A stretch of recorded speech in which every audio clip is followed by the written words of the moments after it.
Now, moving on to our next session scheduled for today, I would like to introduce Mr. Anil Rajanala, Business Head, Cygnet.One, who shall be speaking on the topic Tax Assurance, De-risking and Taxation Exposure.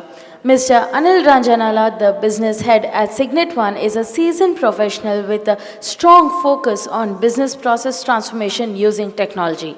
He has 30 years of experience encompassing business operations, customer operations, and distribution in varied fields, including tax technology, telecom, digital transformation, office automation, and international BPO operations.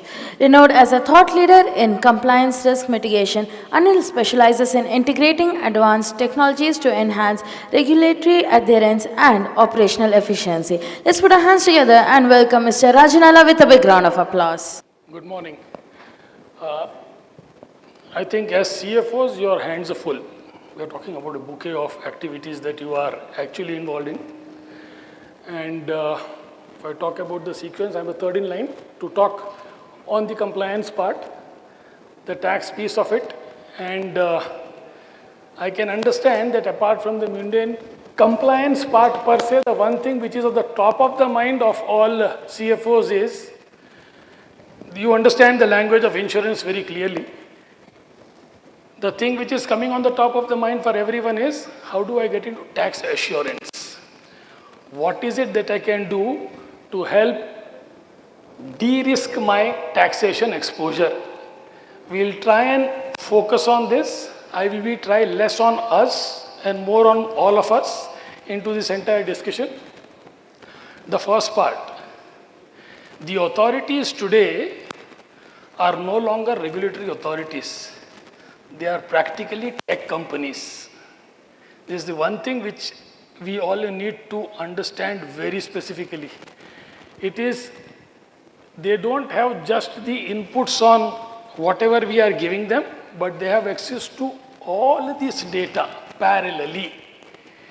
And they have a big data available and layers of AI on the top of it. While it's a very fancy word to keep listening to this word AI, but they are actually using it. And one of the key ingredients, if you really want to understand, talk to any of our own tax professionals who push the 3B button and ask them today, सबसे ज़्यादा कहाँ डर लगता है? बोलते हैं 3B के button दबाने में डर लगता है. Why? Because in 5 minutes I start getting queries. Why is it happening?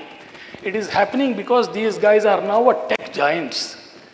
If I put across on a simple thing on automation, because we all been lived with this era where we say government in part of automation is way behind, corporates are very ahead. And if I look into this tax tech part of GSTN, and if I rate them, I will rate them 8 compared to 4 to 5 of corporate India. That's where we are, and that's something which we need to understand.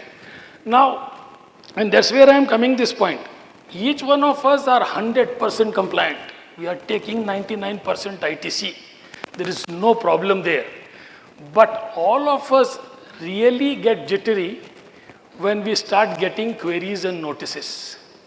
My point is, why is it so? If I am doing the right things, why this jittery attitude in case when I get questioning from the other end? Let's understand that part. Our own indirect taxation team does a plethora of activities. Plenty. If I start listing it down, and I'll do that to understand how is it that we operate today. It starts with data collection and understand, cut across the various stuff. They need to understand the GL data, purchase, intercompany advances missed or not. The purchase data is messy. I do not want how many of them are eligible or common credits are there. The GL part of it, if I missed out anything or not. Best of all, if I am a multinational, then my global IT says don't touch the ERP. And still this gentleman has to do his entire compliance sitting in India. These are the challenges which this tax team is going through. They have to collate the data. What is it that you need? What you need is someone who can give you any sorts of integration that you need, whether it is API based, file based, converters available where you can take your data from your multiple source systems, process it, validate it, and put it across into various stuff. And I'm not talking about only simple e-invoicing, e-way bill, GST. I'm talking about GL, I'm talking about input distribution tax, everything. This is one of the most important activity the team gets involved along with the IT team. This activity number one. And if it is staggered, manual, God help us. That's the only word I will use. I am not saying go for integration, but this is one aspect which we need to focus very clearly. Second, compliance.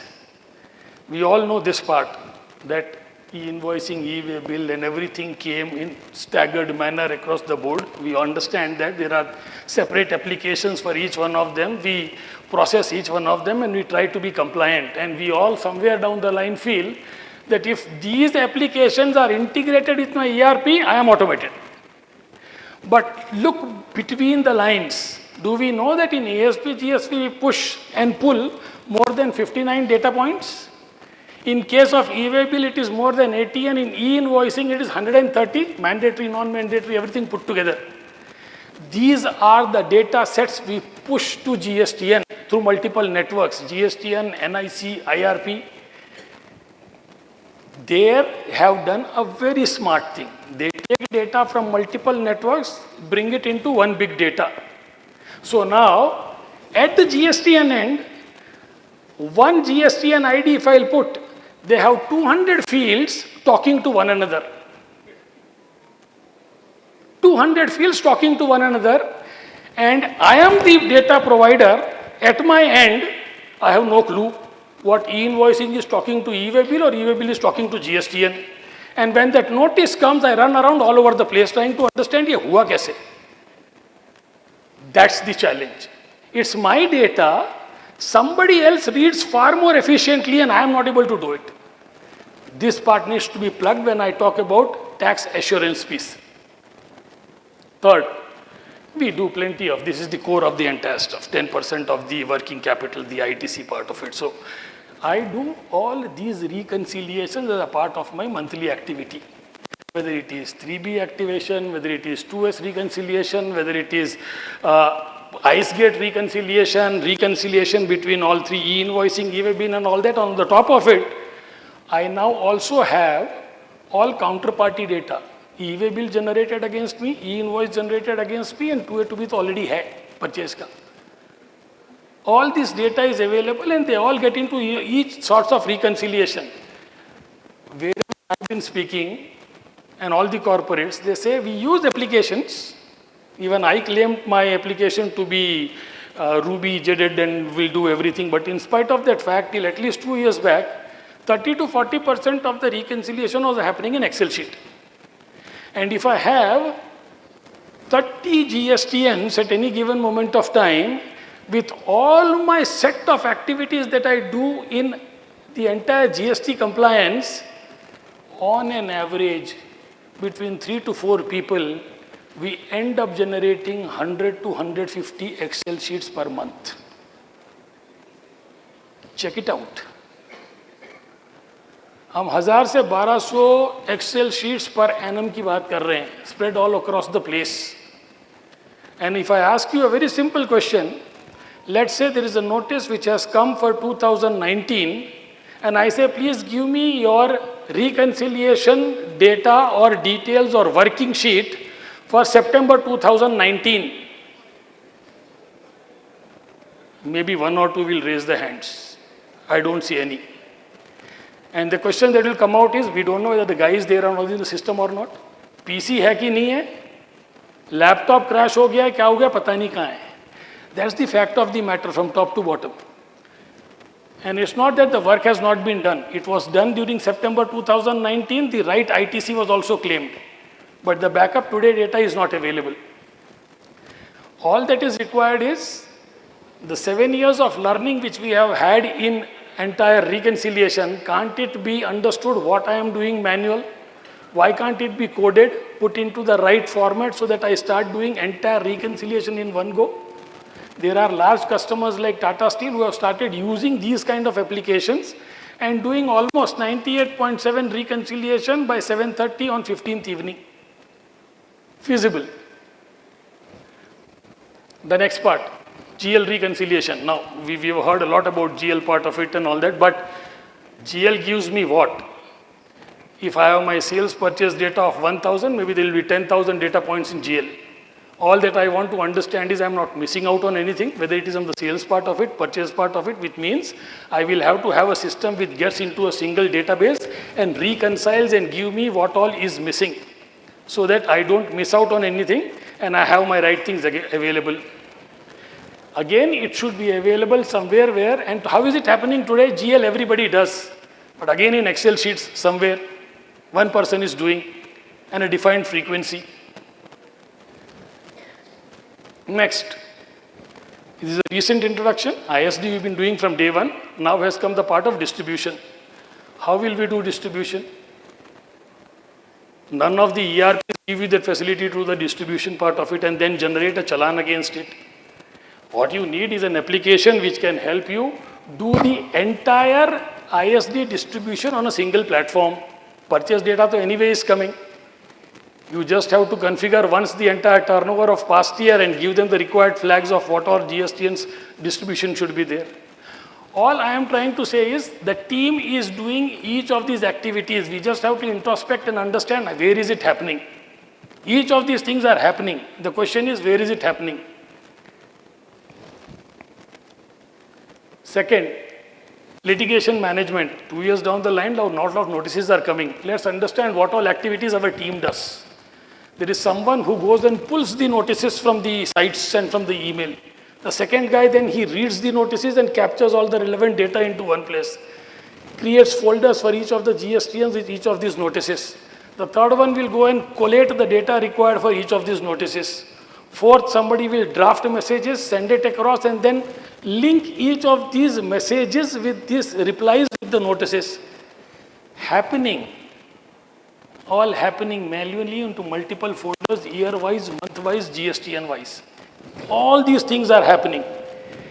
And linking of these notices. Imagine if one has an application which will, now government has given APIs, so you can pull the notices into one place, all one single reservoir, all GSTN IDs, all the notices available. Second, an inbuilt functionality to read the notices through IDP, Intelligent Data Processing. Take the extracts from the notices. If you see these data points, it covers everything.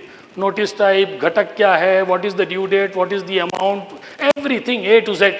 What you need as a part of a basic detail that you want from litigation management. Next, whatever replies you have given, fetch it and link it with the notices. Available at a click of a button, whatever you want to see. And gives you a full timeline of the entire notice. What all is happening, where it has gone, what has gone for appeal, where it has to be revived, everything, single focus exposure available.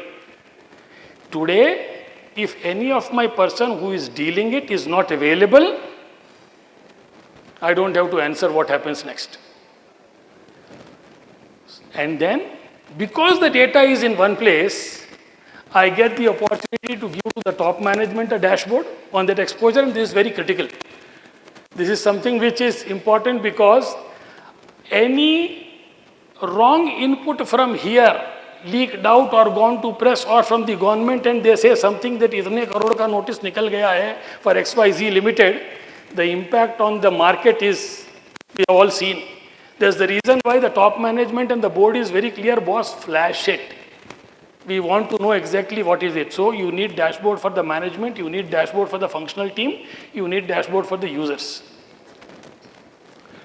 Now comes invoice management system. We will discuss that in detail a little bit more, and advisory and management. Each of these activities my indirect taxation team is doing today. Now imagine if I have a single tax platform, I have a single tax data warehouse. All the activities that my indirect taxation team dealing with GST does, available on a single platform. Pick and choose whatever you want. E-invoicing, e-way bill, GST, ISD, IMS, litigation management module, everything including the reconciliation piece. The system will give you all 3-way, 2-way, 6-way reconciliation, whatever you want, along with the notices. That is a single source of truth. And we are all been talking about AI, AI, AI, AI, AI. What does AI need primarily? A clean data structure. Without that, nothing would happen. Inferences will come at a later date. If I have got 1800 Excel sheets moving all over the place, I don't know which God will come and run an AI inference on the top of it. This is the need. And what is it that government is doing today with this? And these are things which they have started doing. They are taking this entire data and doing all this compliance risk, analyzing each one of them, your compliance risk score based on your entire delayed filing returns, revenue leakage if any, if there is any under declaration or anything, then fraudulent transactions depending upon the entire thing. They now know which sector is behaving which way, what are the transactions are not properly dealt with in which sector, and then they know go after this sector. And of course, my own behavioral risk, credit notes shooting up, transactions bulging into a certain quarter area, they are now access to each one of these things. And if I take this data and build on the top of it my MCA data which is there, corporate affairs, which they have the rest of the data, just look into the behavior. This is what authorities have. What can you have? You can have your own compliance risk based on the data that you have. Subject to, we have a structured data available. You can do your own under declaration risk score, which the management would come to know month on month immediately what is happening, what all needs to be done. Your ecosystem healthcare, in the sense, is my vendor a compliant vendor? Is he been paying his taxes on time? Each of these aspects, if you have, you will be able to have your own assessment far more efficiently. These are few just snapshots I am showing of what all government is looking. Each one of the parameters they can look into, they have defined your risk score versus what is the sectoral risk score, and in which areas, what all are the various parameters in which you are not performing. Each of these aspects are now available as a part of an insight to tax authority. And what can you have? You can have a Gen AI capability where put any of your query. Put any of your query and it will give you all the required inputs. I have put one query saying that what is my status which is GST, and it is saying all these parameters you are weak. These are the parameters which are not performing properly. You need to take corrective actions. Each of these aspects can start happening, but for all this, we need to understand one thing: do I have a single source of truth? I have it, I would be in a position to do it, and the inferences, rest of the things will happen of its own. Now let's come to some more relevant and important topics immediately. There are 2-3 things which are being discussed. One, it is likely to happen is the e-invoicing date which was there that you will have 24 hours for any correction is under discussion, where they are saying we can increase the time period to maybe 3 months or 6 months. Discussions are on, but as and when it happens, my GSTR1 will be freezed based on e-invoicing. Auto draft is the auto draft available for my filing for all e-invoicing customers. Second, this mandate has already come this month. My GSTR 3B liability is locked. As far as the 2B part is concerned on the ITC, I think most of the regulations are now into place. Government has said 2B will not be generated automatically. It will be based on the IMS action. That part is done. Recently, we got for the ITC also various stuff that is there. So, ITC locking is just in the offing. It has been cleared in Rajya Sabha, Lok Sabha. Now we are just waiting for GSTN to issue a notification. As and when they feel like they are ready with all the rest of the queries from all the associations are addressed, I think this is likely to come. This is one big change is likely to happen. And the prerequisite before the journey which we want to see, this IMS is something which all of you know, so I will not prolong it further. This is one more new update which has come. On the credit note part, I said that now you are allowed for the credit note to be kept in pending. They have said that whatever is the counterparty has taken a credit, if he has to reduce, that how part of it will come as and when the regulation of IMS will be released. But rest of the part is all done and dusted. Whatever notifications needs to be done is in place. We are just waiting for the final notification to come. What you need in IMS is practically data comes to you daily. Like we get it every 2 hours of invoice generation for IMS action. And once it comes, what you need to do? Say, I accept, reject, pending. That's the expectation. Now, who needs this? It is Nirmala ji who needs. Are you accepting this invoice or not accept? Because she has to define her liability. What is the ITC I will pay? Your liability has been freezed as a corporate liability in 3B. That has happened this month. It is her liability will get freezed once she decides 2B is locked. So, these are the questions which we need to understand, that in this case you will need an independent reconciliation on a very breakneck speed on the purchase entry, day in and day out. And it should have a facility where I should be in a position based on that thing to take a bulk actioning, that okay, I will accept so many invoices, keep so many pending, so many will take for, based on exactly the reconciliation parameters that I am doing for regular invoices. But this needs to happen on a day-to-day basis immediately. Now the most important part, we are just not talking about only outward, inward. We are talking about outward also. It should also show you whatever receivable invoices, that is the sales invoices are generated, what is the input of my buyer? Has he accepted? Because if he has said I am keeping in pending, receivables is through, blocked. Now this visibility has to come. These visibilities has to run parallelly. So it is impacting both inward and outward the way it will work. And plus,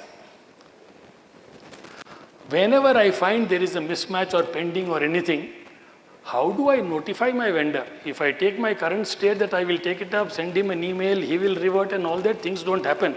Ideally, it should happen that I have done a reconciliation, I found out where there is a mismatch, from the system a mail should go immediately to the vendor.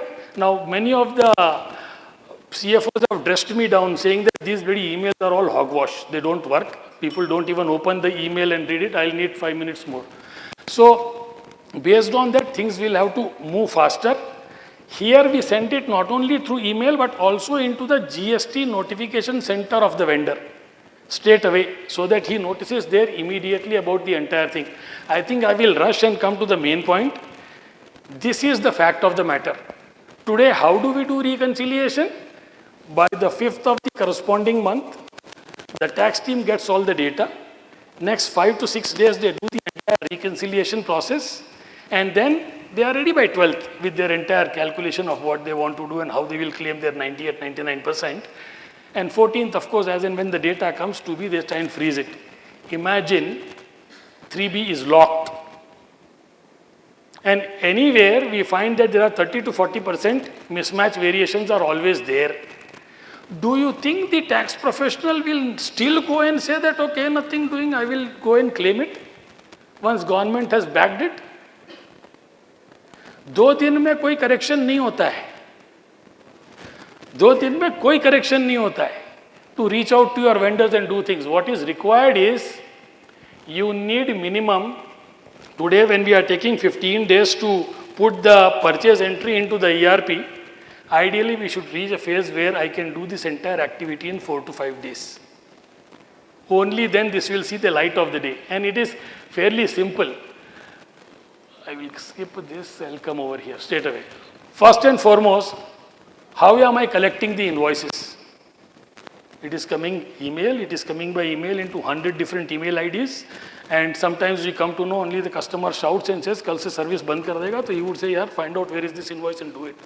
This is very simple to deal with. Get one email ID, purchase invoice @Cygnet.One.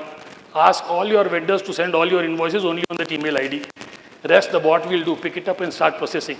How much time does it take to collect an invoice? Same time while I am talking to you. Upload, send, button, through. Invoice is received.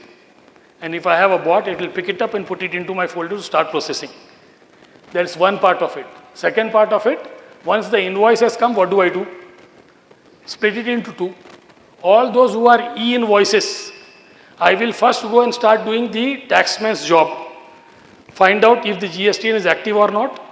Second, try and do if this email ID, if the GSTN is e-invoice enabled. If e-invoice enabled, is the QR code right? Read the QR code. The QR code has 8 data points. Match it with the invoice at the document level. One you have done is you have validated that this invoice is right. And second part you have done, you have conveyed and confirmed that the data in this invoice is same as what is there in GSTN. Third, November 2023, government gave all of us JSON of e-invoice entries, which means all your vendors, e-invoices, line item wise data is available with us. In 23, they thought, let us give it to the industry. They will digitize their purchase entry. Nobody did. Government did it in advance 2 years back, so that when IMS comes, we are well and ready. Once I confirm this, I take the JSON, which has got line item wise data available with HSN details provided by the supplier, which can go and rest into your staging table for purchase entry. And how much time does this entire activity take? 5 minutes. So here I am talking about same day, invoice collected, extracted, validated with the GSTN data, the entire data taken from the JSON and populated given. Even if I presume 60 to 70% of your vendors are e-invoice enabled, 70% of the data of purchase entry is taken care of. Now, I will quickly go to one more part is the truck is now leaving from, let us say, Hyderabad for you. These are physical invoices also have to be taken into consideration. When he leaves, he will do two things: generate e-way bill, generate e-invoice. Within 2 hours, the data could be available to you before the even material leaves the premises. As and when it comes, so your entire data points are available with you. At the gate, take the invoice, scan it, put it into the folder, which I showed you the earlier time. Within 5 minutes, the data will be available. You can take it up and do it forward immediately. So even if physical invoices are there, can be taken care of. And finally, the ERP piece. Invoice is available into the ERP data. You can do your 3-way reconciliation of PO versus GRN versus entire thing. Presume this activity post unloading will take 2 to 3 days. 2 to 3 days for the truck to move from Hyderabad to Bangalore. 1 day for the data extraction and everything. How much time does it take? 5 to 7 days. So 5 to 7 days is not a whim. It is a practical reality. You can have the purchase entry ready. And that is what is the need of the hour today. And it is practically possible. Finally, I will talk about us for one last slide. We are available globally for e-invoicing. Any country apart from India, wherever PEPAL, which is there in 40 countries, our operations are there. We would be ready to support as and when the respective regulatory authority is launching it. And this is one major advantage we have had as a country where rest of the world is looking at us when it comes to e-invoicing. Thank you very much. Thank you, Mr. Anil. Can we please put our hands together for the gentleman once again? I would like to now request Mr. Anil Taneja, CFO Narayana Health Insurance, to felicitate Mr. Anil Rajanala.